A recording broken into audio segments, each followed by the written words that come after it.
আলহামদুলিল্লাহ, যাবতীয় প্রশংসা আল্লাহ পাকের দরবারে, যে আল্লাহ পাক আমাদেরকে তার নিজ অনুগ্রহে মুসলিম পরিবারে জন্মগ্রহণ করার তৌফিক দিয়েছেন।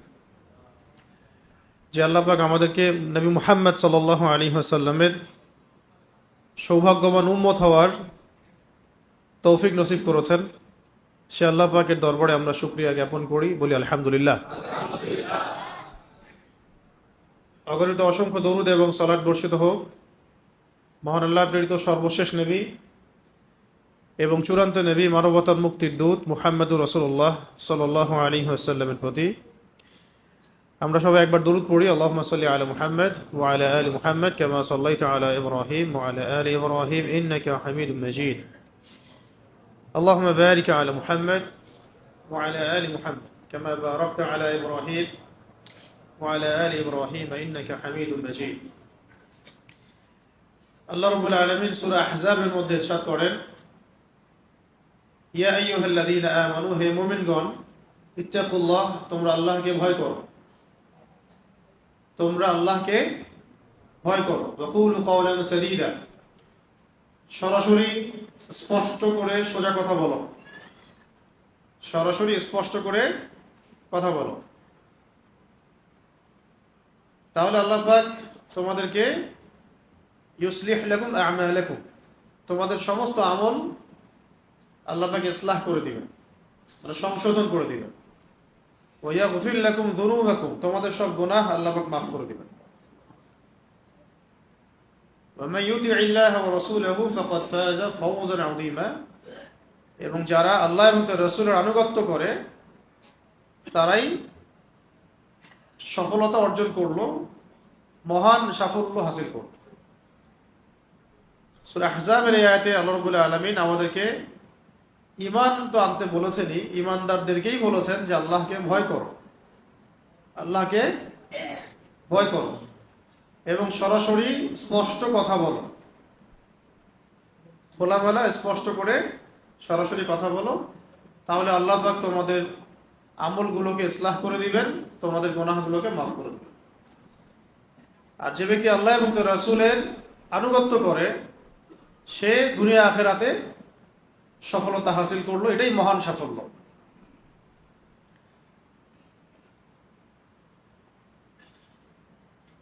স্পষ্ট করে আজকে যে বিষয়ে আমরা কথা বলতে চাচ্ছি সেই বিষয়ে কথা বলার আগে আমরা কয়েকটা পরিসংখ্যান শুনি।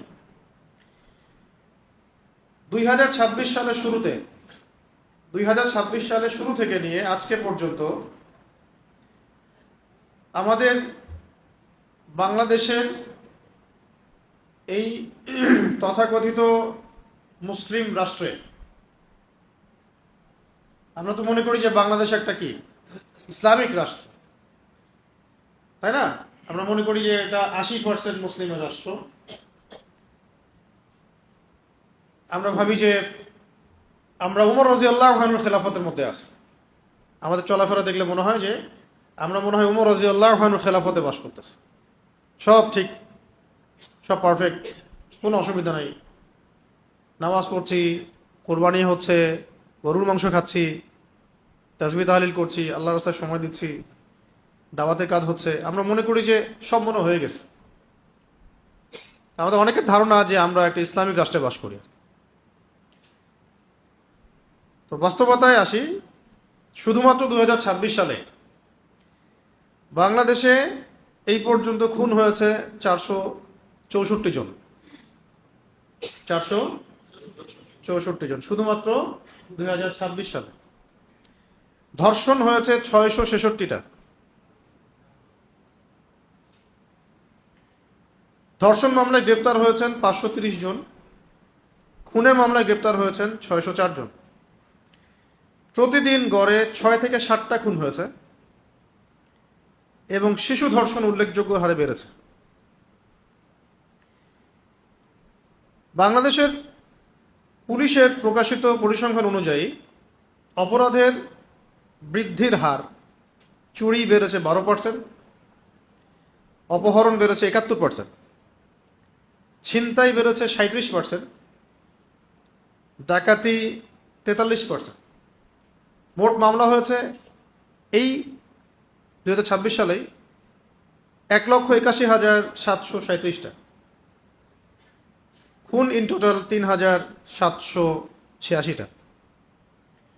সবচেয়ে উদ্বেগজনক বৃদ্ধি হচ্ছে অপহরণ, ধর্ষণ, চাঁদাবাজি, ডাকাতি এবং ছিনতাই। শুধুমাত্র ঢাকায় 107টা খুন, সারা দেশে 854টা। ঢাকার মধ্যে উল্লেখযোগ্য হারে বেড়েছে ছিনতাই, চাঁদাবাজি, গ্যাং, কিশোর গ্যাং, রাজনৈতিক সহিংসতা এবং ধর্ষণ। এ বিষয়ে 2025 সালের শেষ থেকে 26 সালের অভিযানে গ্রেপ্তার হয়েছেন 22,464 জন। আগ্নেয়াস্ত্র উদ্ধার 483টা, গুলি উদ্ধার এরকম 4,500, মোট আটক 64,000। আর অনেক তথ্য আছে, এগুলো বলা আপনাদের কাছে উদ্দেশ্য না, এগুলো বের করতেই থাকা যাবে। বলা উদ্দেশ্য হচ্ছে যে এত কিছু হয়ে যাওয়ার পরেও এটা শুধু একটা বছরের 6 মাস 7 মাসের একটা পরিসংখ্যান, আরও অনেক পরিসংখ্যান আছে, এগুলো বলা উদ্দেশ্য না, এটা বলতে থাকলে তো অনেক সময় যাবে। এত কিছুর পরেও আমাদের কাছে মনে হয় যে আমরা খুবই উন্নত আধুনিক একটা সভ্যতায় বসবাস করছি, এবং নবী সাল্লাল্লাহু আলাইহি ওয়াসাল্লাম এবং সাহাবীদের যুগটা ছিল মধ্যযুগ, বর্বরতার যুগ, নাউযু বিল্লাহি মিন যালিক। এবং আমরা এখন আছি খুব আধুনিক একটা যুগ, উন্নত সভ্যতায়। আমরা খুব ভালো সুফি, দরবেশ, আল্লাহর ওলি। এই জন্য অনেককে শোনা যায় বলতে যে আমরা তো আর এখন মধ্যযুগে নাই, আমরা এখন আধুনিক যুগে চলে আসছি। আধুনিক যুগের মাত্র 6 মাসের একটা পরিসংখ্যান দেখানো হলো, এই পরিসংখ্যানগুলো তাদের থেকেই নেয়া, অনলাইন ঘাটলেই দেখতে পারবেন। আজকের আলোচনা বিষয় হচ্ছে মধ্যযুগ কাকে বলে, আধুনিক যুগ কাকে বলে, কেন আমরা এই যুগটাকে আধুনিক যুগ বলবো নাকি দাজ্জালের যুগ বলবো, আর কেন আমরা মধ্যযুগটাকেই সবচেয়ে শ্রেষ্ঠ যুগ বলবো, বললে কেন বলবো। আর আল্লাহ রাব্বুল আলামিন আমাদেরকে কোন বিধানের আওতায় দেখতে চান। আজকে যদি আপনি আমাদের সমাজের পরিসংখ্যান ঘাটেন, আপনি দেখবেন আমাদের সমাজের প্রধান সমস্যা হচ্ছে শিরক, আল্লাহ পাকের সাথে শিরক করা। হয়তো মনে হচ্ছে আপনার কাছে আমরা তো মুসলিম, আমরা করি না, কিন্তু মুসলিমদের মধ্যে অনেকেই করে, মুসলিমদের বাইরে তো অমুসলিমরা করছেই। ঠিক আজকে থেকে 1400 বছর আগে, 1500 বছর আগে যে আইয়ামে জাহেলিয়া ছিল, সে আইয়ামে জাহেলিয়াতেও মক্কার কাফের মুশরিকরা প্রধান যে পাপটা করতো সেটা হলো শিরক, আল্লাহর সাথে অংশীদার সাব্যস্ত করা। তারা লাত, ওজ্জা, হবল, মানাত এগুলোর পূজা করত। এখন আমরা হয়তো এটা করি না, মুসলিমরা, অমুসলিমরা করে, কিন্তু মুসলমান অনেকেই কালিমা পড়েও কবর পূজা করে, মাজার পূজা করে, আর অনেক শিরকের সাথে লিপ্ত, পশ্চিমা আদর্শের পূজা করে। আগে ছিল লাত, ওজ্জা, হবল, মানাত দেখা যেত ভিজিবল, এখন দেখা যায় ইনভিজিবল ইলাহ, যেমন ডেমোক্রেসি, সেকুলারিজম, কমিউনিজম, ন্যাশনালিজম, এগুলো ইনভিজিবল ইলাহ।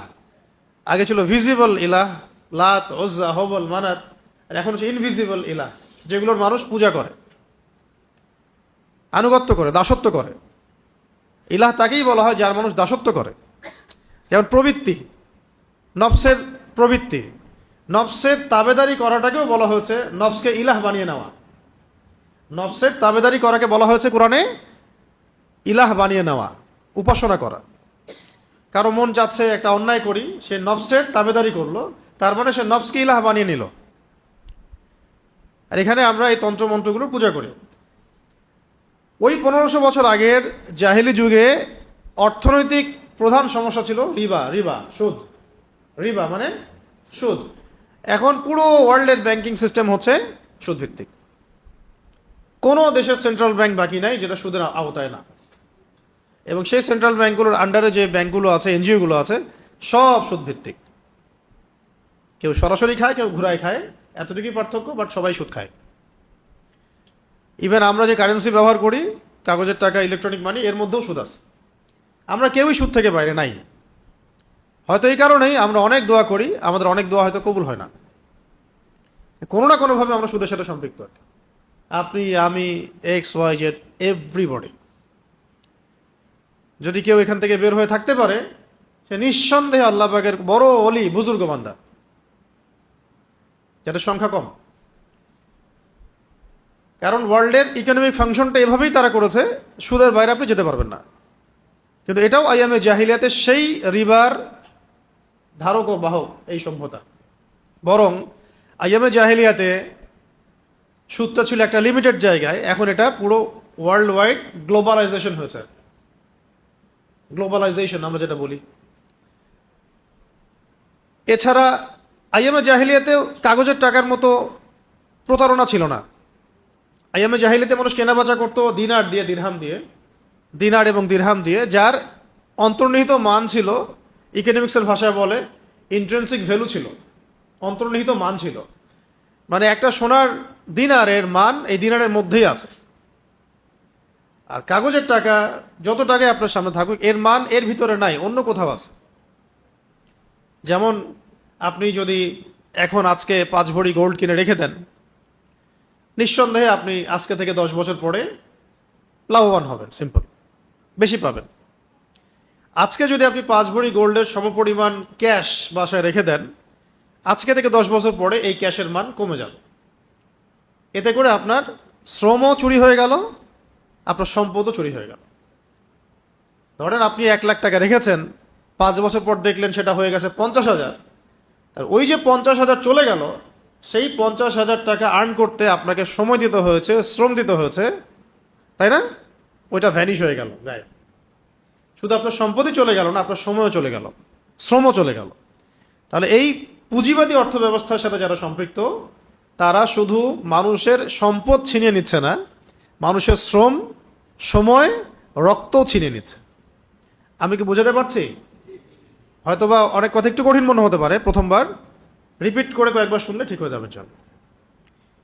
এবং আজকে আমরা পড়াশোনা করতে গিয়ে দেখলাম, পৃথিবীতে এখন রাইট নাও, আজকে পর্যন্ত পৃথিবীতে 2% পুঁজিবাদী মানুষ। কয় পার্সেন্ট? পুরো বিশ্বের পপুলেশনের মোট 2% পুঁজিবাদী মানুষ। বাকি 50 থেকে 60% মানুষের ইকোনমি, অর্থ ব্যবস্থাকে নিয়ন্ত্রণ করছে।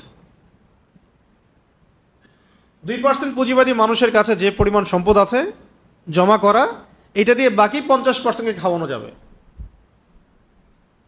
এটাকে বলা হয় ক্যাপিটালিজম। কি বলে? ক্যাপিটালিজম মানে পুঁজিবাদ। ইসলাম এখানে দিয়েছিল সাম্য, যাকাত, যে ধনীর কাছে সম্পদ আসলে গরিবকে দিতে হবে। তখন মার্কেটের মধ্যে সম্পদের ফ্লো সৃষ্টি হবে, সম্পদ হাত থেকে হাতে কনভার্ট হবে, সেও খাবে, আমিও খাবো, সেও পড়বে, আমিও পড়বো। আর বিজনেস যখন করা হবে, তখন আল্লাহ পাক কাউকে ধনী করবেন, কাউকে গরিব করবেন। আর সুদের মধ্য দিয়ে যেটা হয়েছে, ধনী ধনী হবে দিন দিন, আর গরিব দিন দিন গরিব হবে। এগুলো আমাদের চোখের সামনে হচ্ছে।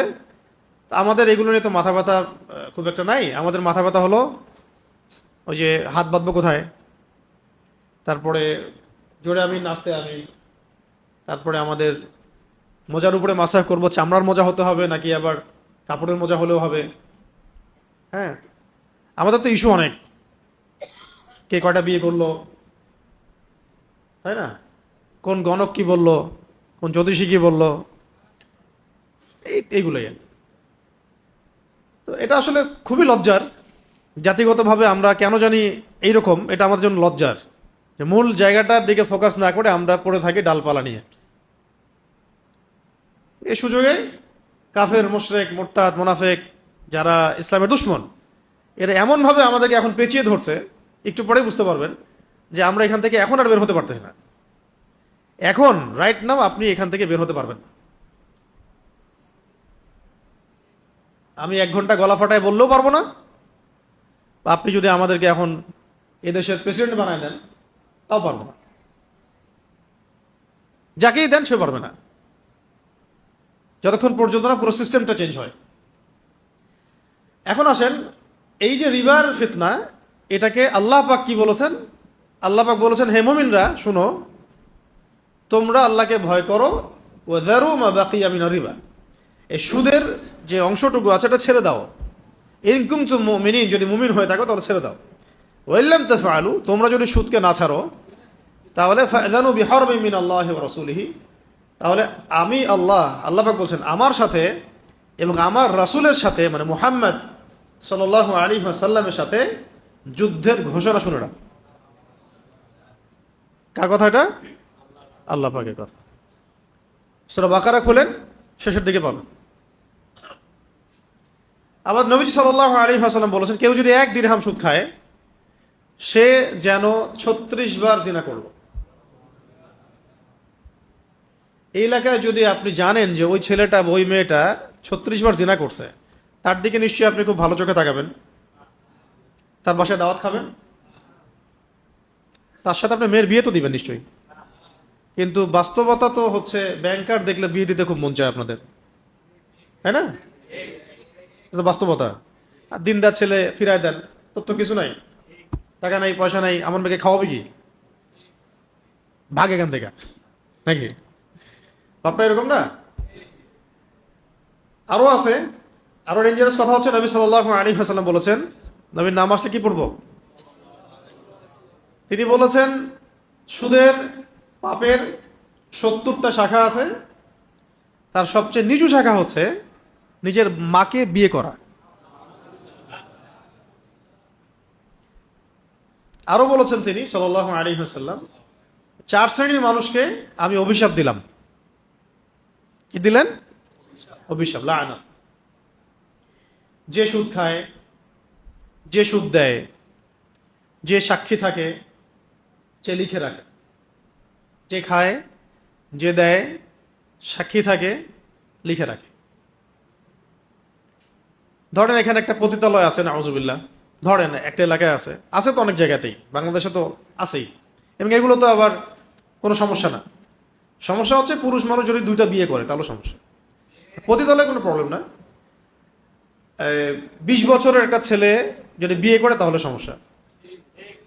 17 বছর একটা মেয়ে যদি বিয়ে করে তাহলে সমস্যা। 17 বছরের মেয়ে 10 বার জিনা করলে কোনো সমস্যা নাই। 20 বছরের ছেলে 10 বার জিনা করলে কোনো সমস্যা নাই। যদি ও যদি স্বেচ্ছায় পতিতালয়ে যায় তাও কোনো সমস্যা নাই। কিন্তু ও যদি বিয়ে করে মহামুসলিম। শুধু শুধু বিয়ে নিয়ে যে জাহালাত আমাদের সমাজে, এটাই দূর হয় নাই। আমরা এখানে চাচ্ছি ইসলামী আইন বাস্তবায়ন করতে, আল্লাহর দিন কায়েম করতে। কত দীর্ঘ লড়াই আমাদের, ভাববেন বসে বসে। আমি দেখাচ্ছি, মানে এটা যে এই জাহালাতটুকুই যে যায় না, এটা দেখাচ্ছি আপনাদেরকে। কারণ আমাদের এক ভাই, এই কাকে বলবো, আমাদের এক ভাইয়ের নাম আমি জানতাম, আমি কেমন ভাবতেছিলাম যে ওনার নাম আব্দুল্লাহ। আব্দুল্লাহ ভাই, ধরেন আব্দুল্লাহ ভাইয়ের বয়স হচ্ছে 25, কত? ভাই বিয়ে করছে একটা মেয়ের বয়স 40 বা 45। তারা সারা জীবন সুখে থাকলেও সমাজ সুখে থাকবে না। জাহালাত, সমাজের কি জাহালাত, তাদের কোনো সমস্যা নাই, সমাজের সমস্যা, রাষ্ট্রের সমস্যা। আর একজন একজন আচ্ছা, আমার টপিক এটা না, সিরিয়াস টপিক, তো ওইদিকে কম কথা বলতে হবে। একটা মেয়ের বয়স ধরেন 20 বছর বা 25 বছর, সে বিয়ে করেছে একজন পুরুষের বয়স 50। ইসলামে জায়েজ না? না জায়েজ? জায়েজ। তারা সারা জীবন সুখে থাকলেও সমাজ সুখে থাকবে না। আব্দুল্লাহ ভাই ধরেন একটা বিয়ে করছে, একটা বিয়ে দিলাম, ধরেন 30 বছর গিয়ে একটা বিয়ে করছে। এখন মাশাআল্লাহ তিনি আরো একটা করছে, ধরেন এটা সুন্নত না, একাধিক বিয়ে করা সুন্নত না, ফরজও না, জায়েজ। কথা বুঝবেন, এটা কি জায়েজ, বৈধ, হালাল, অবৈধ না। আবার এমন না যে করতেই হবে সুন্নত, এরকম না বিষয়। ওনার সামর্থ্য আছে, চাহিদা আছে, করছে। ওনারা সুখে আছে, সমাজ সুখে থাকবে না। ঠিক আছে? যদি ব্যভিচার হয়, জিনা হয়, তাহলে এটা নিয়ে কোনো কথা হবে না, হালালে গেলে কথা হবে। তো ধরেন একটা হারাম পতিতালয় কোথাও আছে, সেখানে কেউ চাকরি করে, কেউ ম্যানেজার, কেউ গার্ড, কেউ সিকিউরিটি গার্ড, কেউ দালাল। আর এই মানুষগুলোর বাসায় যদি আপনাকে দাওয়াত করা হয়, আপনি খাবেন না? বুঝতে পারি নাই। ধরেন একটা এলাকায় একটা পতিতালয় আছে আর কি, ওখানে কেউ কাজ করে, ওয়ার্কার, কেউ ম্যানেজার, কেউ রেজিস্ট্রি করে, কেউ এগিয়ে দেয়, কেউ সিরিয়াল ওয়াইজ লিস্ট করে, কেউ অর্ডার নেয়, কেউ গার্ড, সিকিউরিটি গার্ড, কেউ নাইট গার্ড। একটা তো প্রতিষ্ঠান চলে, অনেক কিছু থাকে না? এখন এই প্রতিষ্ঠান বলে উদাহরণটা দিচ্ছি, এখানে যারা যারা জব করে, যারা কাজ করে, তাদের বাসায় আপনি দাওয়াত খাবেন না? কেন খাবেন না? আপনার ঘৃণা লাগবে, ঘৃণা লাগবে না? এর চেয়ে 70 গুণ বেশি পাপ হচ্ছে যারা সুদের সাথে সম্পৃক্ত। কি বুঝতে পারছি? আল্লাহ পাক আমাদেরকে সুদ থেকে বাঁচান। আমি বলতে চাচ্ছিলাম আইয়ামে জাহিলিয়াতের সুদ আর এখনকার ওয়ার্ল্ডের গ্লোবাল সুদের মধ্যেও অনেক পার্থক্য আছে। তাহলে আমরা কি এই যুগটাকে খুব উন্নতি, অগ্রগতি, প্রগতির যুগ বলবো, না আসলে আইয়ামে জাহিলিয়াত বলবো? আচ্ছা, খুব গায়ে লাগছে একটা কথা আমাদের আর কি, যে ইসলামিক স্বর্ণযুগকে একজন বলছেন, বা কিছু মানুষ বলছেন যে এটা মধ্যযুগ। তা মধ্যযুগ বলতে ওনারা কি বোঝাচ্ছেন সেটা তাদের কাছ থেকে ব্যাখ্যা নেওয়া দরকার। যদি তারা মধ্যযুগ বলতে এটা বুঝান যে আইয়ামে জাহেলিয়াত ইসলাম আসার আগের যুগটাকে যদি তারা বলেন মধ্যযুগ, ঠিক আছে, কোনো তর্ক নেই তাদের সাথে, তারা শতভাগ সঠিক। ইসলাম নবী সাল্লাল্লাহু আলাইহি ওয়াসাল্লাম নবুয়ত পাওয়ার আগের সময়টা, আবু জেহেলদের যুগ, ওইটাকে যদি তারা বলেন এটা মধ্যযুগ, আমি একমত, আমরা একমত, অসুবিধার কিছু নাই। আর যদি ওনারা এটা মিন করেন যে ইসলাম আসার পরে রাসূল সাল্লাল্লাহু আলাইহি ওয়াসাল্লামের যুগ, সাহাবীদের যুগ, তাবেঈনদের যুগ, তাবেঈনদের যুগ, ইসলামের যে এই যে প্রায় 1200 বছর, এটাকে যদি তারা বলেন মধ্যযুগ, তাহলে আপনাদের সাথে আমাদের ঈমান আর কুফরের সম্পর্ক হবে। কি মিন করছেন এটা তো তারা বলতে পারবেন। কিন্তু যেহেতু শরিয়া আইন বাস্তবায়নের বিপরীতে কথাগুলো আসছে, তাহলে আমরা ধরে নিচ্ছি ইসলামের শরিয়া আইনকে আপনারা মধ্যযুগের আইন বলছেন নাকি? যেহেতু শরিয়া আইন বাস্তবায়নের বিপরীতে কথাটা আসছে, যেটা তো মধ্যযুগ না, শরিয়া আইন বাস্তবায়ন করতে হবে, তাহলে আমরা ধরে নিচ্ছি যে আপনার ইসলামিক লস, বিধিবিধানটাকে বলছেন মধ্যযুগের বিধিবিধান। তার মানে হয় আপনারা জেনে শুনে ইসলামের বিরোধিতা করছেন, অথবা আপনারা অজ্ঞ। ধরে নিলাম যে আপনারা অজ্ঞই, কারণ যদি আমরা এটা ধরে নেই যে আপনারা ইচ্ছা করে ইসলামের বিরোধিতা করছেন, তাহলে তো মাসালা অনেক দূর চলে গেল। তা ধরে নিলাম যে ঠিক আছে, হয়তো বেচারা জানে না। আমাদের কাজ কি হবে? জানানো। কি কাজ? জানানো এবং প্রমাণ করা যে ইসলাম সর্বযুগের জন্য শ্রেষ্ঠ। ইসলাম চির প্রাচীন, চির নতুন, চির আধুনিক, এটা প্রমাণ করা আমাদের কাজ। আইয়ামে জাহিলিয়াতের দুটা ভাব পাইছেন, শিরক এবং রিবা। আরেকটা মহামারী ছিল আইয়ামে জাহিলিয়াতে, সেটা হলো মাদক। আর আপনি একটু নিজেরাই ভাবেন, এই এলাকায়, ঢাকার বাইরে, পুরো বাংলাদেশে মাদকের প্রভাবটা কেমন? খুব অল্প না বেশি? আমার তো প্রত্যেক 10 জনের মধ্যে একজনকে পাওয়া যাবে যে মাদকাসক্ত। আল্লাহ ভালো জানেন। এবং এটা রাষ্ট্রীয়ভাবে হারাম না, রাষ্ট্রীয়ভাবে নিষেধ না যে কেউ মদ খেতে পারবে না, খাইলে শাস্তি হবে, এমন কিন্তু না। চাইলে আপনি খেতে পারেন, রাষ্ট্র আপনাকে বাধা দিবে না। দিবে? মদের লাইসেন্স আছে না, খেতে পারো। অথচ এটা আল্লাহ পাক হারাম করেছিলেন, আমরা হালাল করলাম। আল্লাহ হারাম করেছিলেন, আমরা কি করলাম? হালাল করলাম। আরেকটা সমস্যা ছিল আইয়ামে জাহেলিয়াতের আরেকটা বড় সমস্যা ছিল গোত্রীয় হানাহানি। এটা আমাদের ওয়ার্ল্ডে এবং এখনকার প্রেক্ষাপটে নাই। এটা এখন পলিটিক্যাল দ্বন্দ্বের রূপ নিয়েছে, সামাজিক দ্বন্দ্বের রূপ নিয়েছে, বৈশ্বিক দ্বন্দ্বের রূপ নিয়েছে। আমরা বুঝতে পারলাম এটাও যায়নি পুরোপুরিভাবে। আরেকটা মারাত্মক সমস্যা ছিল, সেটা হলো জিনা, ব্যভিচার। এটা আমাদের সমাজে কম না বেশি? যে চাচাদের দাড়ি পেকে গেছে তাদের সময় যতটা ছিল না, এখন তার চেয়ে 10 গুণ, 20 গুণ, 30 গুণ বেশি, বেশি না? এগুলো কমন, এগুলো আইয়ামে জাহিলিয়াতেও ছিল, এখন তো মহামারী। এছাড়াও আইয়ামে জাহিলিয়াতে এমন কিছু ছিল না যেটা এখনকার যুগে আছে।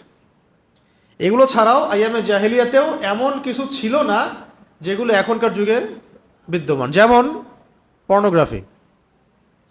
আইয়ামে জাহিলিয়াতে কোনো পর্নোগ্রাফি ছিল না।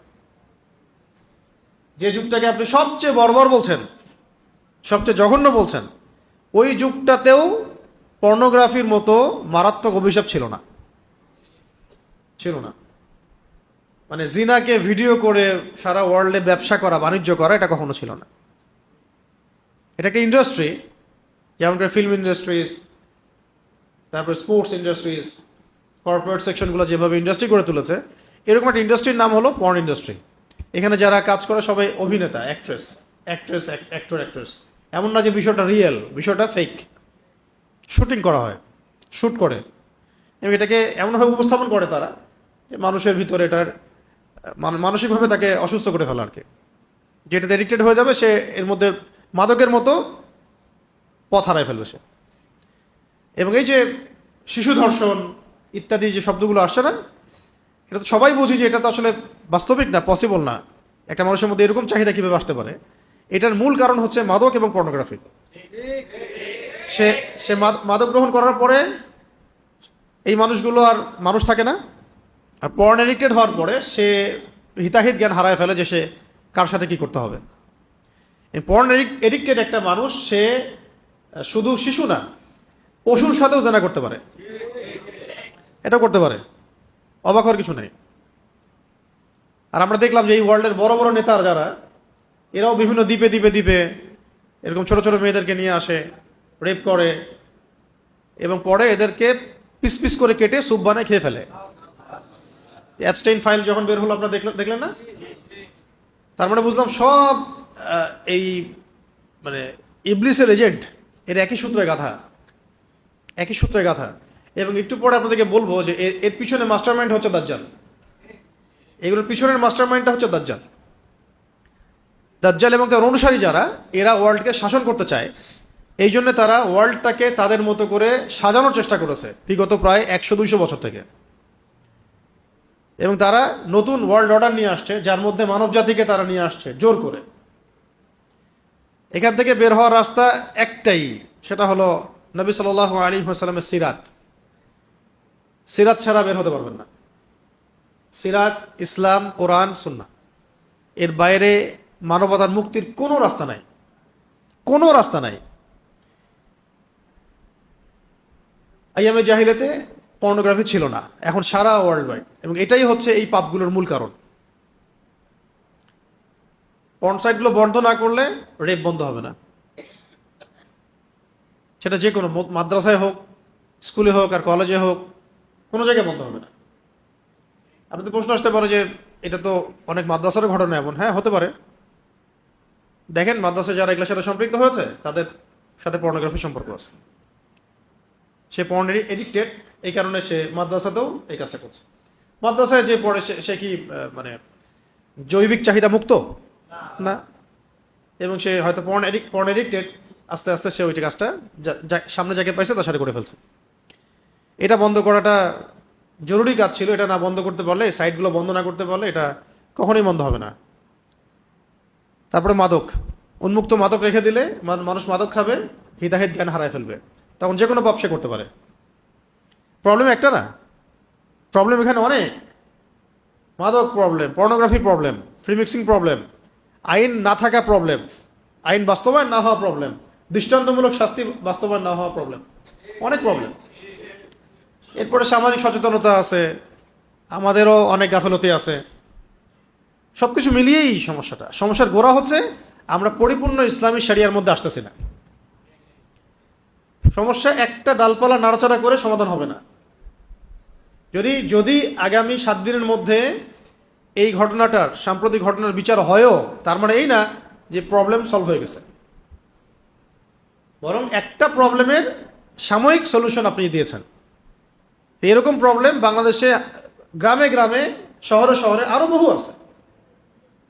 এমন অনেক কিছু আমরা ভুলেও গেছি, অনেক কিছু আমরা জানিও না, অনেক কিছু মিডিয়াতে আসেই নাই, তাই না? এটা এত হাইলাইট হচ্ছে কেন? কারণ তার বাবা বলেছে যে আমি তো জানি যে আপনারা বিচার করতে পারবেন না। এই কথাটা তাগুতের গায়ে লাগছে। কথাটা 100% সত্য। কথাটা কি 100% সত্য যে আপনাদের কোনো রেকর্ড নাই এগুলো বিচার করার। এটা গায়ে লেগে গেছে, মিডিয়াতে এটা ফলো করে প্রচার হয়ে গেছে। এর আগে মাগুরার ঘটনা ধামাচাপা পড়ে গেছে, পড়ছে না?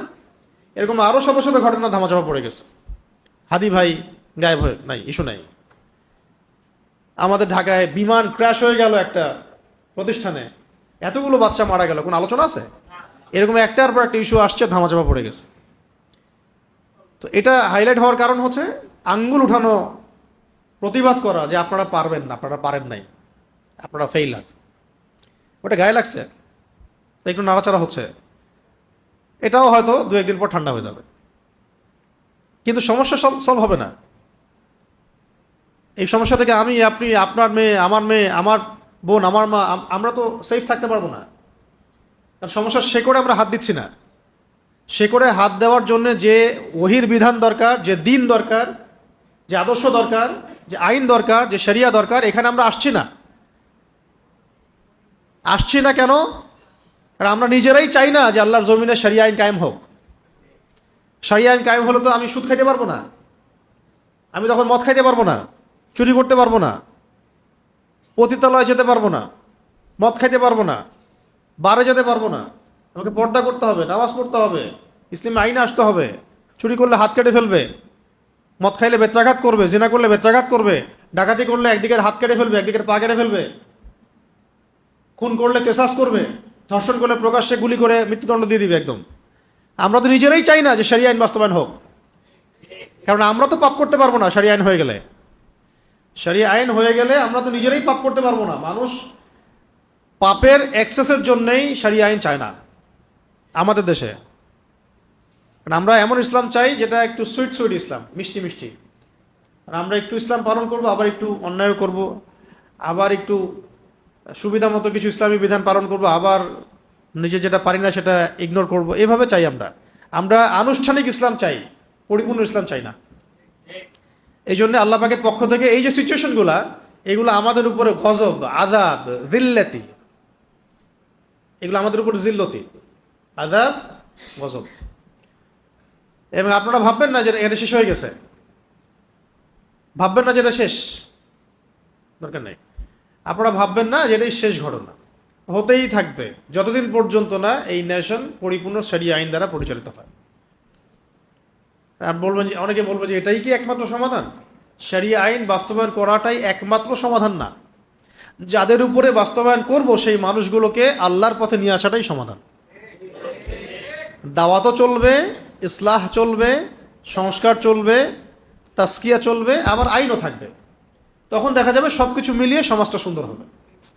এটা নবী সাল্লাল্লাহু আলাইহি ওয়াসাল্লামের দেখানো পথ পদ্ধতি। আমাদের নবীজি কি শুধু আইনই বাস্তবায়ন করেছেন? মানুষকে দাওয়াত দেন নাই, ইসলাহ করেন নাই, বুঝান নাই? বুঝিয়েছেন, দাওয়াত দিয়েছেন, কাছে টেনেছেন, চিকিৎসকের মতো কাজ করেছেন। পরে যখন ক্যান্সার হয়েছে তখন অস্ত্রোপচারও করেছেন। যেখানে ক্যান্সার সেখানে কি করছেন? অস্ত্রোপচারও করেছেন। ওটা হলো ইসলামে হুদুদ, কিসাস এবং জিহাদ। এবার আইয়ামে জাহিলিয়াতে আপনি ট্রান্সজেন্ডার পাবেন না। আমি বলেছিলাম আইয়ামে জাহিলিয়াতে এমন কিছু নাই যেটা এখনকার যুগে আছে। আইয়ামে জাহিলিয়াতে কি নাই? ট্রান্সজেন্ডার নাই। আপনার সমাজে আছে, আমাদের সমাজে আছে। আইয়ামে জাহিলিয়াতে বিয়ে কেন্দ্রিক এত জাহালাত ছিল না। 12 বছরের, 15 বছরের, 18 বছরের কোনো নারী বিয়ে করলে কেউ বলতো না যে সে বাল্য বিবাহ করছে। কমন ছিল ওই সময়। আইয়ামে জাহিলিয়াতে তালাকপ্রাপ্ত মেয়ের বিয়ে সহজেই হতো,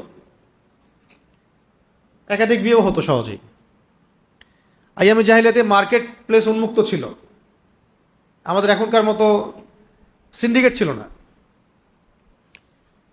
আইয়ামে জাহিলিয়াতে ভাই, নিজের ভাই বা গোত্রের মানুষ, এলাকার মানুষ, গোত্রের মানুষ, সে যদি অন্যায় করত পুরা গোত্র তাকে সাপোর্ট দিত।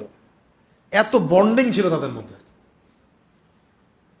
আর ন্যায় করলে তো কোনো কথাই নাই। যেমন নবী সাল্লাল্লাহু আলাইহি ওয়াসাল্লাম নবুয়তের দাওয়াতের কাজ করছেন, পুরা বনু হাশেম গোত্র তাকে সাপোর্ট দিচ্ছে। বনু হাশেমের সবাই ইসলাম কবুল করে নাই, কিন্তু তাকে সাপোর্ট দিচ্ছে গোত্রের কারণে। নবী সাল্লাল্লাহু আলাইহি ওয়াসাল্লামকে বয়কট করা হয়েছে 3 বছর। এই শিয়াবে আবু তলেবে পাহাড়ের নিচে তারা উন্মুক্ত একটা কারাগারের মধ্যে বলা যায়, উন্মুক্ত খোলা আকাশের নিচে তারা বসবাস করেছেন 3 বছর। তো বনু হাশেম, পুরা বনু হাশেম গোত্র নবী সাল্লাল্লাহু আলাইহি ওয়াসাল্লামের পাশে গিয়ে দাঁড়িয়েছে, আমরা তোমার সাথে আছি। এই বন্ডিং আপনি এখন ইসলামপন্থীদের মধ্যেই পাবেন না। এই যে বন্ডিংটা, এটা আপনি ইসলামপন্থীদের মধ্যেই পাবেন না। আর এখানে তো বনু হাশেমের সবাই ইসলাম কবুল করে নাই, অমুসলিম তারা। তখন তারা নবী সাল্লাল্লাহু আলাইহি ওয়াসাল্লামকে সাপোর্ট দিয়েছেন গোত্রের কারণে। আমার চাচা, আমার ভাতিজা, আমার মামা, আমার এই কারণে। এটা আইয়ামে জাহিলিয়াতে ছিল, এই যুগে পাবেন না আপনি। আইয়ামে জাহিলিয়াতে তারা যে জুয়া খেলতো, জুয়া তো খেলতো ওরা। তো এই জুয়ার টাকা দিয়ে তারা বহু মানুষকে উপকার করত। হ্যাঁ, ওদের মধ্যে এগুলো ছিল। মেহমান আসলে বাসায় যদি একটা মাত্র পশু থাকতো, গবাদি পশু, একটাই পশু আছে তার, ওইটাও সে কুরবানি করে খাওয়াই দিত। আইয়ামে জাহিলিয়াতেও মানুষ এমন ছিল। আইয়ামে জাহিলিয়াতে সম্ভ্রান্ত বংশের কোনো মেয়ে কখনো জেনা করতো না। সম্ভ্রান্ত ভালো বংশের কোনো মেয়ে কখনো ব্যভিচার করতো না। যখন মক্কা বিজয় হয়ে গেছে, তখন নবী সাল্লাল্লাহু আলাইহি ওয়াসাল্লাম সবাইকে মাফ করে দিয়েছেন, বায়াত নিচ্ছেন। তখন আবু সুফিয়ানের স্ত্রী হিন্দা রাদিয়াল্লাহু আনহা, তাদের বায়াত নেওয়া হচ্ছে। তখন নবী সাল্লাল্লাহু আলাইহি ওয়াসাল্লাম বলছেন যে তোমরা আল্লাহর সাথে কাউকে শরীক করবে না, জিনা করবে না। যখন বলেছেন জিনা করবে না, তখন তিনি বলছিলেন যে ইয়া রাসূলুল্লাহ, সম্ভ্রান্ত বংশের কোনো মেয়ে কি জিনা করতে পারে? আইয়ামে জাহিলিয়াতেও তারা এটাকে বুঝতেন, যেটা তো কখনো সম্ভবই না। সম্ভ্রান্ত বংশের একজন নারী কিভাবে জিনা করতে পারে? আইয়ামে জাহিলিয়াতে কোনো কিছুকে সত্য বলে তারা যদি বিশ্বাস করতো, এর উপর থাকতো, তারা জান দিয়ে দিবে, তাও এর বাইরে যাবে না। আর যদি কোনো কিছু মিথ্যা মনে করে, তাহলে তারা সেটা স্বীকার করবে না। আইয়ামে জাহিলিয়াতেও আবু জেহেল, আবু লাহাব, উতবা, সাহেবারা এটা বিশ্বাস করতো যে কোরআন আল্লাহর বাণী, কিন্তু পলিটিক্যাল কারণে বিরোধিতা করত। আবু জেহেল জানতো কোরআন আল্লাহর বাণী। আইয়ামে জাহিলিয়াতে আবু জেহেলরাও আল্লাহকে বিশ্বাস করত। তারা বলতো যে আমরা আল্লাহ পাকের তাওহীদের রুবুবিয়্যাত তো বিশ্বাস করি, মানতে অসুবিধা কি? অন্য ইলাহগুলো বাদ দিতে হবে, এটা মানতে অসুবিধা। আর মুহাম্মাদের আনুগত্য করতে হবে, এটা মানতে অসুবিধা। আইয়ামে জাহিলিয়াতে ওই বড় বড় কাফের যারা ছিল, এরাও কেউ নবুয়ত দাবি করে নাই, কেউ বলে নাই যে আমরা নবী। বলেছে আমরা এই নবীকে মানি না, দাবি করে নাই যে আমরা নবী। এখন এই আধুনিক যুগে এসে, সো কল্ড আধুনিক যুগে এসে, ভণ্ড নবীর ছড়াছড়ি সব জায়গায়। এবং ওই ভণ্ডদের সাথে আমরা ব্যবসা করি, বাণিজ্য করি, ওদের পণ্য ছাড়া চলে না। মানে এভাবে বলতে থাকলে আপনাদের আজকে রাত 12টা বাজবে। আর আমি এক কথায় বলতে চাচ্ছি, আইয়ামে জাহিলিয়াতে এমন অনেক কিছু ছিল না যেটা আপনি এখনকার ওয়ার্ল্ডে দেখতে পারবেন।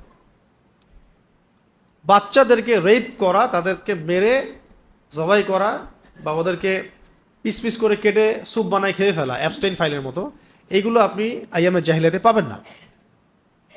আইয়ামে জাহিলিয়াতে এগুলো ছিল না। একটা বলে না যে কন্যা সন্তানকে জীবন্ত দাফন করে দিত, এটা তারা করেছিল। কেন জানেন কেন করেছে কন্যা সন্তানকে জীবিত দাফন? সমাজ নারীর অধিকার খর্ব করতে করতে করতে, মানে জিনা, ব্যভিচার, সম্পত্তি নাই, বিয়ে ভালো উন্মুক্ত বিয়ে নাই, নারীর ব্যাপারটা এত পেরেশানির হয়ে গেছে। বাবা মনে করতো যে এই মেয়েকে নিয়ে আমি সারা জীবন কি করব, এই মেয়ের নিরাপত্তা আমি কিভাবে দিব, এই মেয়েকে নিয়ে আমি কিভাবে চলবো সমাজের মধ্যে। যদি কালকে আমার মেয়েকে কেউ উঠায় নিয়ে যায়, অপহরণ করে, ডাকাতি করে, তাকে তুলে নিয়ে যায়, তাকে ধর্ষণ করে, আমি কিভাবে মুখ দেখাবো, কি করবো মেয়েটাকে? এই পেরেশানির চিন্তাগুলো থেকে মেয়ে সন্তান জন্ম নিলে তারা দাফন করে ফেলত। এখন আধুনিক সমাজ, সোকল্ড আধুনিক সমাজে আইন শৃঙ্খলা পরিস্থিতি, ধর্ষণ, গুম, খুন, রেপ, বাচ্চা ধর্ষণ, এগুলো যেভাবে বাড়তেছে, অদূর ভবিষ্যতে তো আমাদের সমাজেও অনেক বাবা বলবে যে আমার মেয়ে সন্তান দরকার নেই, পুঁতে ফেলো এটা। আপনারা তো দিন দিন ওই জায়গায় নিয়ে যাচ্ছেন সমাজকে, আপনারা তো নতুন করে আবার ওই জায়গায় নিচ্ছেন সমাজটাকে। আর এইসব ইস্যুতে আপনি কোনো নারীবাদীকে পাবেন না রাস্তায়, কোনো নারীবাদী নাই। নারীবাদী কোনো সংগঠন, শাহবাগ, রাম, বাম, প্রগতিশীল কেউ নাই। এই কাজের চেয়েও যদি ছোট কোনো কাজও দাড়িটুপি বলা কোনো মানুষ করতো, এদের কাউকে বাসায় পাইতেন না, সব রাস্তায়। এখন এগুলো নাই। বুঝতে পারতেছেন যে আসলে সমস্যাটা কোথায়? এদের সবার সমস্যা ইসলাম নিয়ে। এরা এরা ইচ্ছায় বা অনিচ্ছায় এরা সবাই দাজ্জালের অনুসারী হয়ে গেছে। শেষ জামানার সবচেয়ে বড় ফিতনা হলো এটা দাজ্জাল। সে বের হবে, সারা ওয়ার্ল্ডকে শাসন করবে ইহুদিদেরকে নিয়ে, এবং সে ওয়ার্ল্ডটাকে ওর মতো করে সাজাবে, ওর অনুসারীদেরকে দিয়ে প্রত্যেকটা জায়গায় সে শাসন করাবে। এ হচ্ছে এখন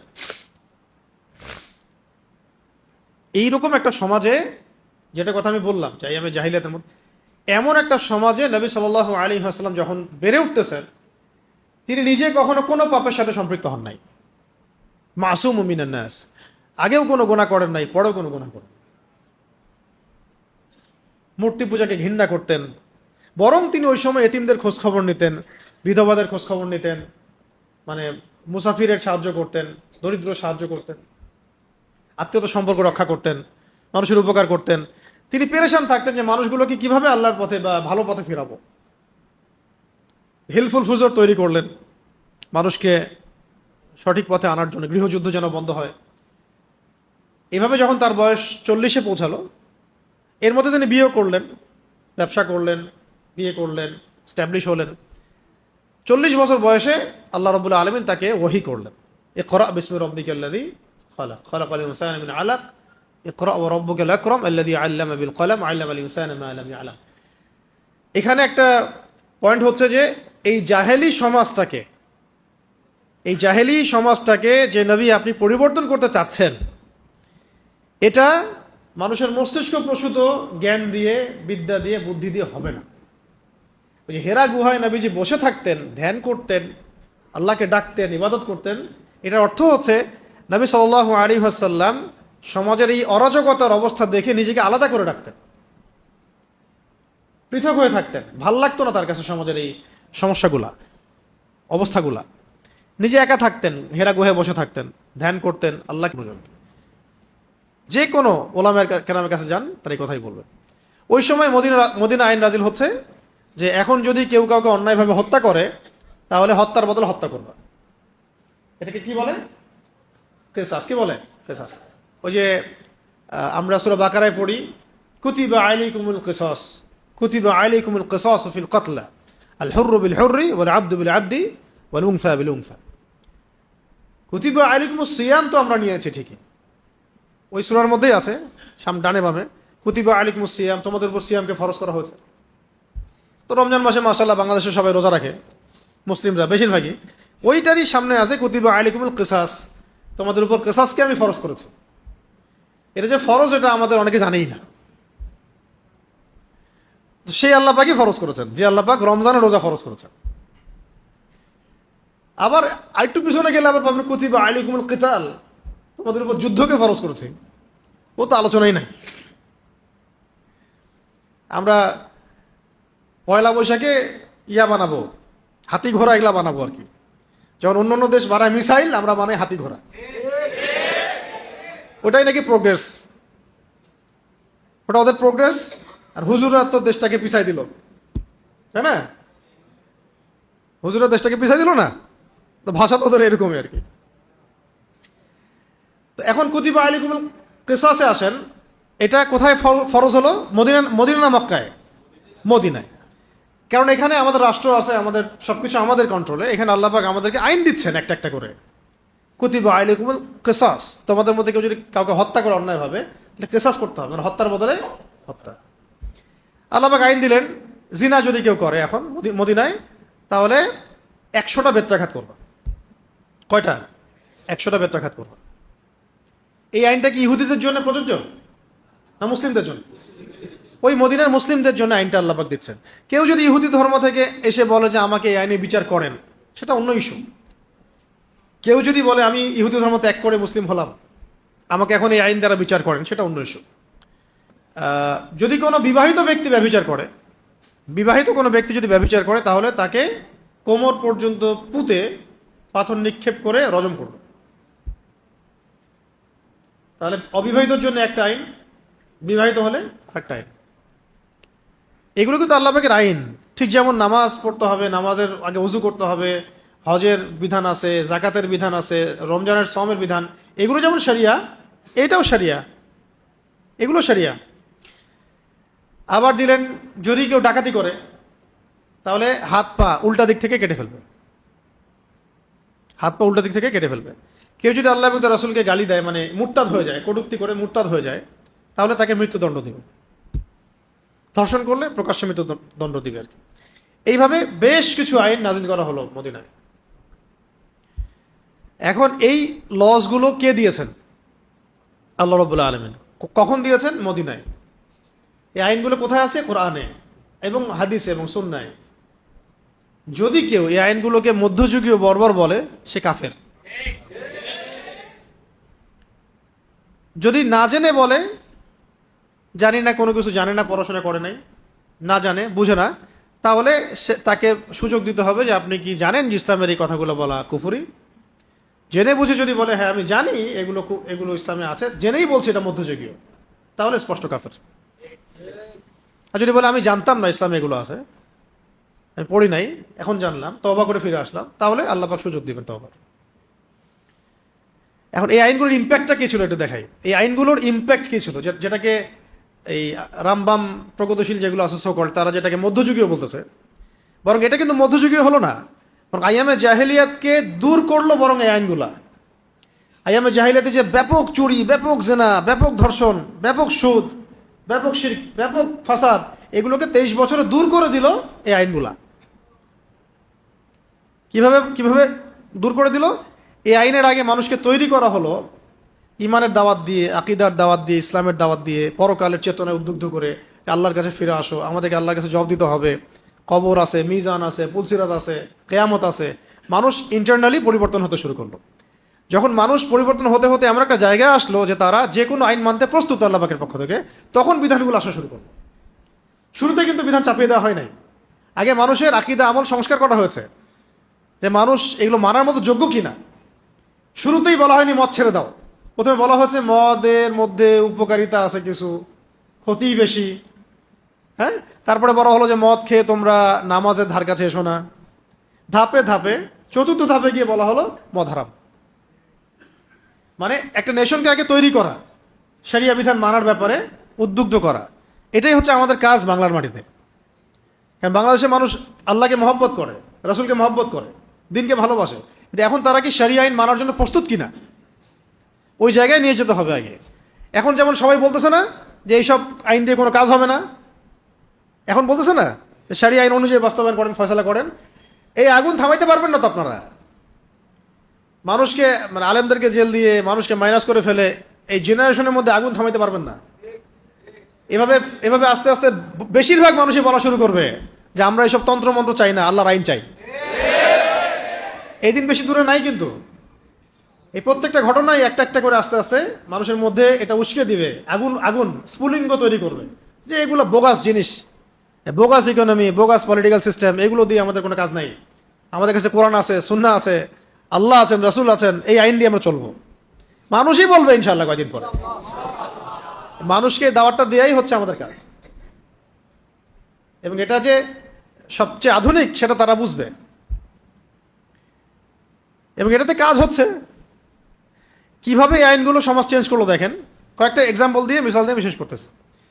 একজন সাহাবী তিনি নবী সাল্লাল্লাহু আলাইহি ওয়াসাল্লামের কাছে এসে বললেন যে ইয়া রাসূলুল্লাহ, যে চুরি করেছে সে তো বনু মখজুম গোত্রের, বনু মখজুম গোত্রের মখজুমি নারী চুরি করেছে, এখন সম্ভ্রান্ত বংশের মেয়ে, আল্লাহ পাক তো বলেছেন হাত কেটে ফেলতে।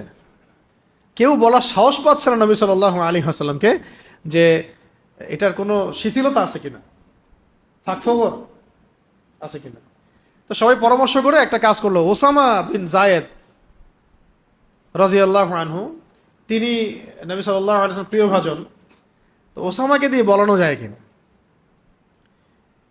তিনি হচ্ছে যায়েদ বিন হারেসা রাদিয়াল্লাহু আনহুর ছেলে, ওসামা বিন যায়েদ রাদিয়াল্লাহু আনহু। যায়েদ বিন হারেসা তায়েফের সাথী, ঠিক আছে। তো ওসামা বিন যায়েদ রাদিয়াল্লাহু আনহু এসে কোনোভাবে এটা একটু বলেই ফেলছেন, ইয়া রাসূলুল্লাহ তো বনু মখজুম গোত্রের মেয়ে। তখন নবী সাল্লাল্লাহু আলাইহি ওয়াসাল্লাম মানে রাগে চেহারা লাল হয়ে গেছেন। তিনি বলছেন যে তুমি সুপারিশ করতেছো আমার কাছে মখজুমি নারীর ব্যাপারে, আল্লাহ পাকের হদ সম্পর্কে তুমি আমাকে সুপারিশ করতেছো? জেনে রাখো যে আমার মেয়ে ফাতিমাও যদি চুরি করত, আমি তার হাত কেটে ফেলতাম। আর শুধু আইন না, আইনের বাস্তবিক প্রয়োগ দিয়ে সমাজ সংস্কার হয়েছে, এবং সেটা আল্লাহ পাকের আইনের বাস্তব প্রয়োগ দিয়ে। থিওরিটিক্যাল ছিল না বিষয়টা, প্র্যাকটিক্যাল ছিল। এবং এত ইনসাফ, এত ন্যায় ছিল যে আমার মেয়ে হলেও আমি এটা করবো। আমার মেয়েও যদি চুরি করে, আমি তার হাত কেটে ফেলবো। তো নবী সাল্লাল্লাহু আলাইহি ওয়াসাল্লামের এই অংশটুকু আমরা নিতে চাই না। নবী সাল্লাল্লাহু আলাইহি ওয়াসাল্লাম মধু খাওয়া, মিষ্টি খাওয়াটা আমরা নিতে চাই। ঠিক আছে। এবার একজন নারী আসছেন, উনিও সাহাবী, এসে বলছেন যে ইয়া রাসূলুল্লাহ, আমি তো অন্যায় করে ফেলছি, আমাকে পবিত্র করেন। কি করছো অন্যায়? আমি অন্যায় করেছি ইয়া রাসূলুল্লাহ, আমাকে পবিত্র করেন। না, তুমি বাসায় চলে যাও, বাসায় যাও, আল্লাহর কাছে ইস্তেগফার করো, আল্লাহ মাফ করে দেবে। কারণ কোর্টে মামলা চলে আসলে তো বিচার করতে হবে। তুমি বাসায় যাও, ইস্তেগফার করো, আল্লাহ মাফ করে দিবে। তিনি বলছেন না ইয়া রাসূলুল্লাহ, আপনি মায়েজ আসলামী রাদিয়াল্লাহু আনহুকে যেভাবে ফিরাই দিয়েছেন, আমাকে সেভাবে ফিরাই দিবেন না। আমি পবিত্র হইতে চাই, আমাকে পবিত্র করেন। মানুষের ঈমান দেখেন, মানুষ বলতেছে অন্যায় করে এসে, ইয়া রাসূলুল্লাহ, আমি পবিত্র হতে চাই, আমাকে পবিত্র করেন। তিনি বলছেন যে তুমি কি এমন অন্যায় করেছো? তিনি বলছেন আমি গর্ভবতী হয়ে গেছি ইয়া রাসূলুল্লাহ। তো নবী সাল্লাল্লাহু আলাইহি ওয়াসাল্লাম বলছেন যে বাসায় যাও, আল্লাহর কাছে ইস্তেগফার করো, সন্তান জন্ম হোক, তারপরে দেখা যাবে কি করা যায়। সন্তান জন্ম হলো, নিয়ে আসলেন সন্তানকে কোলে করে, দুধের বাচ্চা। ইয়া রাসূলুল্লাহ, আমার বিচার করে দেন। তিনি বললেন যে সন্তান ছোট, এখন দুধ পান করবে, দুধ পান করানো শেষ হোক, তারপরে বিচার করবে। দুধ পান করানো শেষ, রুটি খাইতে শিখছে, কোর্টে আসছেন, বিচার করে দেন ইয়া রাসূলুল্লাহ। নবীজি বললেন সাল্লাল্লাহু আলাইহি ওয়াসাল্লাম, আনসারী সাহাবীদের মধ্যে তোমরা কে আছো, হে আমার সাহাবীরা কে আছো যে এই বাচ্চার দায়িত্ব নিতে পারবা? একজন বাচ্চার দায়িত্ব নিলেন। নবী সাল্লাল্লাহু আলাইহি ওয়াসাল্লাম বললেন, তো তোমরা তাকে নিয়ে যাও, রজম করো। আইন থেকে ফিরলেন না, নিয়ে যাও, রজম করো। তাকে রজম করা হচ্ছে, পাথর নিক্ষেপ করে রজম করা হচ্ছে। রক্তের ফিনকি এসে কোনো একজন সাহাবীর কাপড়ে লেগেছিল। সেই সাহাবী একটু তির্যক মন্তব্য করেছিলেন। তির্যক মন্তব্য হয় না একটু, যে উনি জেনা করেছেন, ওই রক্ত আমার এখানে এসে লাগলো। এটা শুনে নবী সাল্লাল্লাহু আলাইহি ওয়াসাল্লাম বলেছিলেন যে তোমরা আমার সাহাবীকে ভালো মন্দ বলো না, গালি দিও না, তাচ্ছিল্য করো না।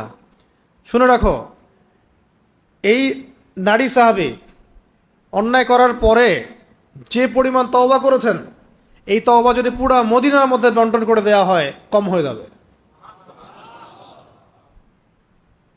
বিচার হয়েছে এইভাবে নবী সাল্লাল্লাহু আলাইহি ওয়াসাল্লামের যুগে।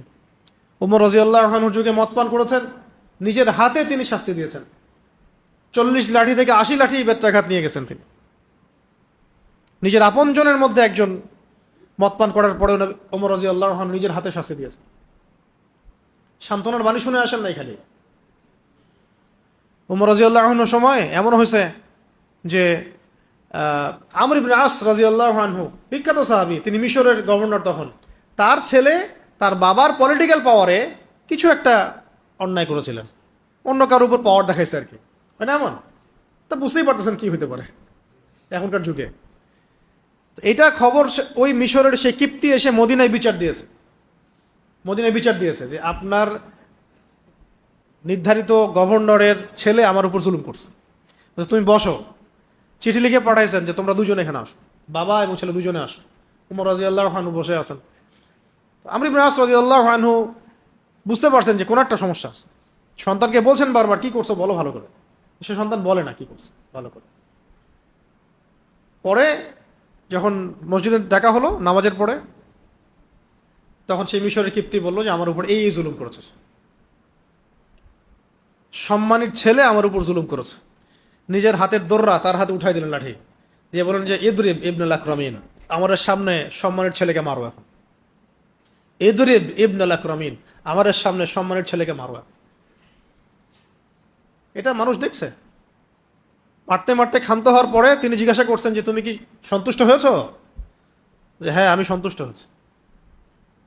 তখন এটাও বললেন যে তুমি যদি চাও এই লাঠি দিয়ে পারলে তার বাবাকেও তুমি আঘাত করতে পারো, কারণ তার সন্তান তার বাবার পাওয়ারেই তোমার উপর জুলুম করেছে। ওমর রাদিয়াল্লাহু আনহুর যুগ, তাদের ভাষা এটা মধ্যযুগ, ফাসেকদের ভাষা এটা মধ্যযুগ, জালেমদের ভাষা এটা মধ্যযুগ। ইদরিব ইবনুল আকরামিন, সম্মানের ছেলেকে মারো সবার সাথে, বলতে পারবে? আমর ইবনে আস রাদিয়াল্লাহু আনহুকে নবীজি ওমর রাদিয়াল্লাহু আনহু বললেন যে শোনো আমার, যখন মানুষ তার মায়ের গর্ভ থেকে স্বাধীনভাবে বের হয়, তখন কিভাবে তো মানুষ তার উপর জুলুম করতে পারে? আমরা কিভাবে মানুষের উপর জুলুম করতে পারবো যখন মানুষ জন্মই নিচ্ছে মায়ের গর্ভ থেকে স্বাধীনভাবে? এত বড় স্টেটমেন্ট কে দিছে ইতিহাসে? নিজে খুতবা দিতে উঠছেন, মানুষ তার উপর আঙ্গুল তুলে বলেছেন যে আপনার খুতবা পরে শুনবো, আগে আপনি বলেন যে আপনার গায়ে 2টা জামা কোত্থেকে আসলো? একটা তো সবাইকে আপনি দিয়েছেন গনিমত থেকে, আরেকটা কোথা থেকে আসলো? তারপরে খুতবা শুরু করেন।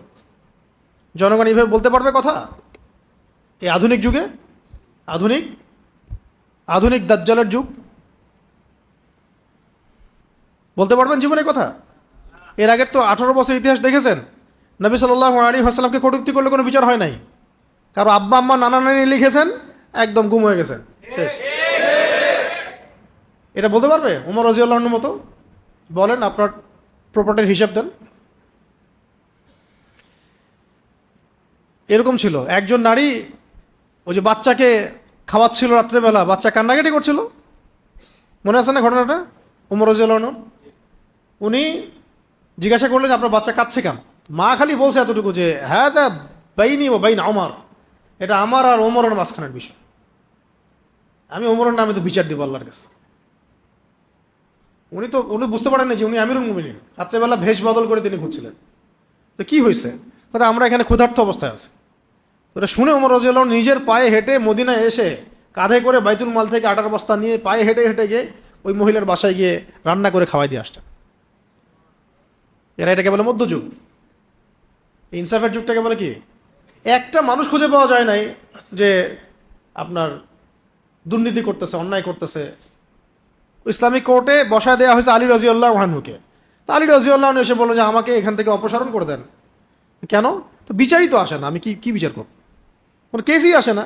আর আপনাকে আমি কেস দেখালাম শুরুতে, এই 6 মাসের কেস কতগুলো ঘটনা করছে। এটা মধ্যযুগ। আল্লাহ পাকের আইনের সুষ্ঠু প্রয়োগ ছিল, এবং আইন ছিল আল্লাহ পাকের পক্ষ থেকে। সেই ডিভাইন ল যখন সমাজের মানুষ মেনে নিয়েছে এবং সেই অনুযায়ী যখন খলিফা বা শাসক বিচার করেছে, তখন সমাজ প্রতিষ্ঠা হয়ে গেছে, শান্তি প্রতিষ্ঠা হয়ে গেছে। তখন সমাজে স্থায়ী শান্তি প্রতিষ্ঠা হয়ে গেছে, সমস্ত অন্যায় দুর্নীতি চলে গেছে। মানুষ জিনা করে এসে বলেছে আমি জিনা করছি, আমার বিচার করে দেন। হত্যার তো প্রশ্নই ওঠে না। এরকম আরো ঘটনা আছে। তো মূল কথা হচ্ছে ভাই যে আল্লাহ পাকের এই বিধানগুলো যদি আমরা মানার মতো মানসিকতা না লালন করি এখন, এবং সেই আলোকে যদি আমরা আমাদের জনমত গঠন না করি, তাহলে আগামী 50 বছরেও এদেশে একটাও আল্লাহর আইন বাস্তবায়িত হবে না। এবং এই আইনগুলো নিজেদের উপর মানে ইম্পোজ করার আগে আমাদের আকীদা আমল সংস্কার করতে হবে, যে আমরা এগুলো চাই কিনা, আমরা আসলে এগুলো চাই কিনা, আমরা শিরক থেকে বাঁচতে চাই কিনা, সুন্নতে থাকতে চাই কিনা, তাওহীদ চাই কিনা, আমরা সুদমুক্ত থাকতে চাই কিনা, মাদক মুক্ত থাকতে চাই কিনা। ইসলামী আইনগুলো ছাড়া আপনি অন্য কোনো যত তথাকথিত পশ্চিমাদের এসব আইন নিয়ে আসেন, কোনোদিনও আপনি দেশে শান্তি প্রতিষ্ঠা করতে পারবেন না। তাই যদি হতো তাহলে ইউরোপের অবস্থা আজকে এমন কেন? আমেরিকার অবস্থা আজকে এমন কেন? আমেরিকার হাতে এই বিশ্বের কোটি কোটি মানুষের রক্ত লেগে আছে, হাজার হাজার নারী শিশুর ইজ্জত ওর হাতে লেগে আছে। আর এই জুলুমগুলোর এগেনস্টে ধরেন গাজ্জার মানুষকে হত্যা করা, বোম্বিং করা, বাচ্চাদেরকে মারা, হাসপাতাল উড়িয়ে দেওয়া, ইরাকে, সিরিয়াতে, প্যালেস্টাইনে, লেবাননে, জর্ডানে, যে সারা বিশ্বব্যাপী যে মুসলিমদেরকে নিধন, এইগুলোর এগেনস্টে যদি ইসলামী দাওয়াতের সাথে জিহাদ না থাকে এবং আল্লাহর দিন, আল্লাহর জমিনে কায়েমের তৎপরতা না থাকে, তাহলে এরা ডে বাই ডে আস্তে আস্তে মুসলিমদের সবাইকে গিলে শেষ করে ফেলবে। এবং এর বিপরীতে যে মুভমেন্টটা দরকার সেটা হলো ইসলামিক মুভমেন্ট। এছাড়া আপনি ওয়ার্ল্ডে শান্তি কায়েম করতে পারবেন না। আল্লাহ পাক আমরা সবাইকে ইসলামী আইনের সৌন্দর্য বোঝার তৌফিক দান করুন। বর্বর তো এই যুগের আইন। এই যুগের আইন হলো বর্বর, দাজ্জালীয়। যখন একজন অপরাধী বলতেছে যে আমিই করছি, তবুও 3 মাস লাগে, 1 মাস লাগে, 7 দিন লাগে, 10 দিন লাগে, সে বলতেইছে যে আমি তো করছি, তাও রিপোর্ট আসতে হবে, 48 ঘন্টা লাগবে, ডিএনএ রিপোর্ট আসবে, এইটা হবে সেটা হবে। ইসলামী আইনে এটা দ্রুত বিচার হয়ে যাবে। রেপ করছে, এমন রেপের হাজার হাজার কেস আছে, বিচার হয় নাই। জিনার তো ওরকম কোনো রাষ্ট্রীয় বিচার নাই। স্বেচ্ছায় যদি কেউ জিনা করে ওটাকে আবার ধর্ষণ বলাও হবে না। মদের নাই, মদপানের কেসাস বহু। জুলাই, আপনাদের জুলাইয়ের সবার তো বিচার হয়েছে না? হবে, অপেক্ষা থাকেন। সমাধান একটাই, নিজেরা ইসলামের দিকে আসা, মানুষকে দাওয়াত দেওয়া এবং আল্লাহর জমিনে পরিপূর্ণ ইসলাম কায়েমের চেষ্টা করা। এখন হবে না জানি আমি সারা রাত গলা ফাটালেও কিছুই হবে না হয়তো, বা আপনারা কিছু জানবেন এতটুকুই। কিন্তু এই দাওয়াতের কাজ, তাবলিগের কাজ, এই মেহনত, ইসলামী সংগঠনগুলোর কাজ, এগুলো যত বেগবান হতে থাকবে, আস্তে আস্তে মানুষ ওই দিকে আসবে। মানুষ বুঝবে যে আসলে এর মধ্যেই সমাধান আছে। 5 বছর লাগুক, 10 বছর লাগুক, 20 বছর লাগুক, একটা দিন আপনি দেখবেন যে বাংলাদেশ শাসিত হচ্ছে ইনশাআল্লাহ আল্লাহর আইন দিয়ে। এইদিকে যদি জনগণ না আসতে পারে, তাহলে কাফেরদের মাইর ছাড়া আমাদের কপালে কিছু নাই। এটার জন্যে আমাদের প্রতিবেশীর দিকে খেয়াল রাখেন, তাহলেই হবে। আশপাশের দিকে তাকান, দেখবেন যে আজকে থেকে 10 বছর আগে তারাও ভাবতে পারে নাই যেমন হইতে পারে। অতএব আমাদের সবাইকে আল্লাহ পাক যেন তার বিধানের দিকে ফিরে আসার তৌফিক দান করেন। এবং এইটাকে আল্লাহ পাক ইসলাম বলেছেন, এবং ইসলামটাকে আল্লাহ পাক পরিপূর্ণ বলেছেন। এর বাইরে যত বিধান এটাকে জাহিলিয়াত বলেছেন। আফা হুকমুল জাহিলিয়াতি ইয়াবগুন, আল্লাহ পাক বলেছেন। তারা কি জাহিলিয়াতের হুকুম চাচ্ছে? ইসলাম আসার পরে, এই বিধানগুলো আসার পরে তারা কি জাহিলিয়াতের বিধান চাচ্ছে? ওয়ালাহু আসলামা মান ফিস সামাওয়াতি ওয়াল আরদি তাওআন ওয়া কারহান ওয়া ইলাইহি ইরজিউন। অথচ আসমান জমিনের সমস্ত সৃষ্টি আল্লাহর সামনে আত্মসমর্পণ করেছে। শেষ করার আগে এটাও বলি, এই আত্মসমর্পণ মানে হলো সামি'না ওয়া আতা'না, শুনলাম মানলাম, শুনলাম মানলাম। ইব্রাহিম আলাইহিস সালামের মতো সন্তানকে রেখে আসতে হবে, প্রশ্ন নাই এখানে কোনো। সন্তানের মা বলছে আমাদেরকে কি আল্লাহর হুকুমে রেখে যাচ্ছেন? হ্যাঁ, কোনো প্রশ্ন নাই, ঠিক আছে, আল্লাহই দেখবেন আমাদের। সন্তানকে বলা হচ্ছে আমি তোমাকে জবাহ করেছি, স্বপ্নে দেখছি, কি রায় তোমার? আল্লাহ যদি হুকুম করেন আপনি করেন। সন্তান বলছেন না, আমি তো বাচ্চা, আমাকে কেন করবেন? বাবা বলছে না, আল্লাহ আমার বাচ্চা একমাত্র, আমি কেন করব? প্রশ্নই নাই, সামি'না ওয়া আতা'না, শুনলাম মানলাম। এখান থেকে ইসলাম, এখান থেকে কি ইসলাম। ইয ক্বালা লাহু রাব্বুহু আসলিম ক্বালা আসলামতু লিরাব্বিল আলামিন। এগুলোই হজের, এই যে জিলহজের, আরাফার ঘটনাগুলো দেখেন। এই যে কাবা, মাকাম ইব্রাহিম, আপনার জমজম, সাই, সাফা মারওয়া, মিনা মুজদালিফা, আপনার কুরবানি, আরাফা, সব কিছু দেখবেন ওই ইব্রাহিম আলাইহিস সালামের ফ্যামিলির সাথেই সম্পৃক্ত। এখান থেকে ইসলাম, হুয়া সাম্মাকুমুল মুসলিমিন মিল্লাতে আবিকুম ইব্রাহিম। এই ইসলামে আসতে হবে, এটাই সমাধান। এখন কিছু মানুষ জেনেও না জানাটা ভান করতেছে, আর কিছু আছে আসলে অজ্ঞ।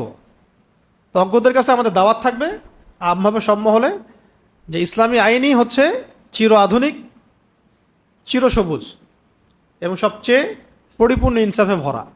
এর বাইরে ইনসাফের কোনো রাস্তা নাই। আর যারা জেনে শুনেও বিরোধিতা করতেছে, কুফরি করতেছে, এদের সাথে জবানের যুদ্ধের দিন শেষ হয়ে গেছে। এবং ইসলামের এই বিজয়টা তাদের সাথে রক্তের নদী পার হয়েই হবে ইনশাআল্লাহ।